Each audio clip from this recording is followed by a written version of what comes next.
Hi, this is Ruheen Ali Khan, and you're watching me on Filmy Mantra. फिल्मी मंत्रा में आपका बहुत बहुत Thank स्वागत you. है। आज गीतांजलि का चेहरे का रंग भी उड़ा है एंड उनकी स्टाइल भी नहीं लग रही वैसी गीतांजलि जैसी और ये आंखें भी लाल लग रही है, क्या हुआ है? सो गीतांजलि सुबह से रो ही रही हैं आज, और नॉट जस्ट आज से एक्चुअली वो रो इसलिए रही हैं बिकॉज़ मायरा जो है अब उनसे छिनने वाली है, उनसे दूर जाने वाली है, और अभीरा आज फाइनली घर पे पहुंच गई है माउंट आबू में, और मायरा का सच पता चल गया है उनको, और वो वहाँ से मायरा को लेके जाने वाली है अपने साथ उदयपुर वापस। तो वो सारी चीज़, जो इतनी सारी चीज़ें ये हो रही हैं, लड़ाई झगड़े जो चल रहे हैं, बहुत सारी बातें उसके दिमाग में चल रही हैं गीतांजलि के, कि अरमान ने गलत तो उसके साथ भी किया है, क्योंकि आपने उसे माँ का दर्जा दिया ही क्यों। गीतांजलि का ऐसा सोचना है कि आपने मुझे माँ का दर्जा क्यों दिया, आपने कहा ही क्यों कि हाँ आप इसे माँ कह सकती हो। क्योंकि उसने कहीं ना कहीं बचपन से तो वो मायरा को संभाल ही रही है, बट अरमान के लिए भी उसके अंदर फीलिंग्स थी, जो कि समहाउ उसने समझ ली थी कि मे बी इस चीज़ को टाइम लगे, लेकिन मायरा के साथ वो नहीं था। तो आज जाके जब उसके साथ वो उसकी बच्ची उससे छिन रही है, तो उसका पूरा दिल टूट रहा है, उसका कलेजे का टुकड़ा उससे जा रहा है दूर। तो उस वजह से पूरी बदहवास हो गई है, पूरा रोना धोना मचा हुआ है। बिल्कुल बताना नहीं चाहती है वो कि पहले अरमान आते हैं और पूछते हैं कि मायरा कहाँ है, मुझे बताओ, मुझे अभीरा को उसके बारे में बताना है, उसे अभीरा को देना है ले जाकर।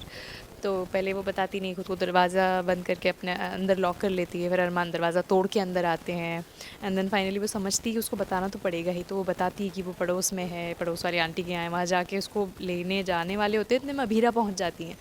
और अभीरा को देखते गीतांजलि तो समझ ही जाती कि अब तो मायरा गई। और वही होता है कि पहले अबीरा अपना टाइम लेती है, क्योंकि उसको भी अब जाके पता चला है कि मायरा ही पुकी है। तो वो पहले अपना पूरा टाइम लेती है, घर में एक एक कोना देखती है, उसके फ़ोटोग्राफ्स देखती है, उसके बचपन की चीज़ें देखती है, और उसको भी रियलाइज़ होता है कि उन्होंने 7 साल जो पुकी के थे वो मिस कर दिए। इतनी सारी चीज़ें, एक बचपना जो होता है, बचपन ही मिस कर दिया अपनी बेटी का। तो वो अपना उनका एक वहाँ पे पूरा ब्रेक डाउन है, तो उसको भी गीतांजलि खड़े खड़े देख रही है। वो उसका पेन समझती है, बट उससे ज़्यादा उसका खुद के साथ जो नाइंसाफ़ी हो रही है, वो उसमें ज़्यादा उसका थॉट है। So that is what is happening. तो ये तो माँ का साइड हो गया, बट एक होने वाली फियांसे जो होती है, हाँ। जो वाइफ होने वाली है, और हमने देखा कि आपने कन्फेस भी कर दिया कि आप प्यार करती हैं अरमान को। वो साइड में क्या चल रहा है, फियांसे का क्या दिल कर रहा है? फियांसे का दिल यार, आई थिंक यहाँ पे फियांसे से ज़्यादा तो उसका जो मदरली इंस्टिंक्ट है वो तो है ही ओवर पावरिंग, लेकिन अगर फिर भी अगर हम फियांसे की बात करें, तो वो वैसा है कि उसको पता तो था कि अरमान की तरफ से वो फीलिंग्स नहीं है, टाइम लगेगा होने में। लेकिन कुछ टाइम के बाद उसको जब ये भी पता चला कि अभीरा ही अरमान की वाइफ थी पहले, या अभीरा ही पास्ट थी, तो वो सब देख के भी उसको समझ तो आ ही गया था गीतांजलि को कि थोड़ा मामला वैसा है, डगमगाया सा हुआ है। तो उसका ब्रेकडाउन उस चीज़ को लेके इतना नहीं है जितना मायरा को लेके। अभी उसका सारा फोकस मायरा की तरफ है, क्योंकि अभी उससे अलग मायरा हुई है। अरमान तो फिर भी अभी यहीं है, वो भी इन फ्यूचर या होगा, या अभी भी वो फीलिंग्स जो हैं उसकी अबीरा की तरफ ही हैं, बट स्टिल वो प्रेजेंट है वहाँ पे।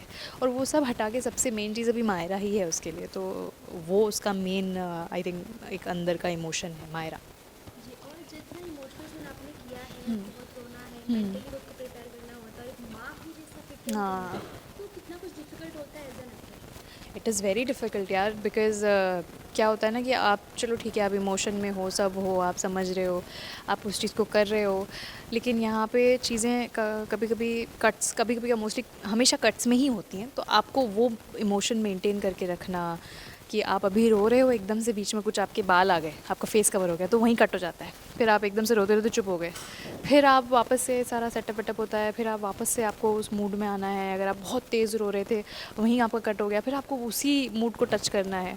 सो ये सारी चीज़ें जो होती हैं, इससे आपको काफ़ी, मतलब, प्रॉब्लम्स तो होती हैं, but then again as an actor that is your job. So वो आपको समहाउ सीखना ही पड़ेगा, आपको उस चीज़ को लेके ही आगे बढ़ना पड़ेगा। So we can't do anything about it, we have to learn that. Thank you so much ma'am, आपके ऑडियंस के लिए क्या मैसेज है? Audience, just keep watching, keep spreading love around you, keep spreading positivity, and please understand that this is all a story and nothing is personal here. So just be sure of that, and that's all. Thank you.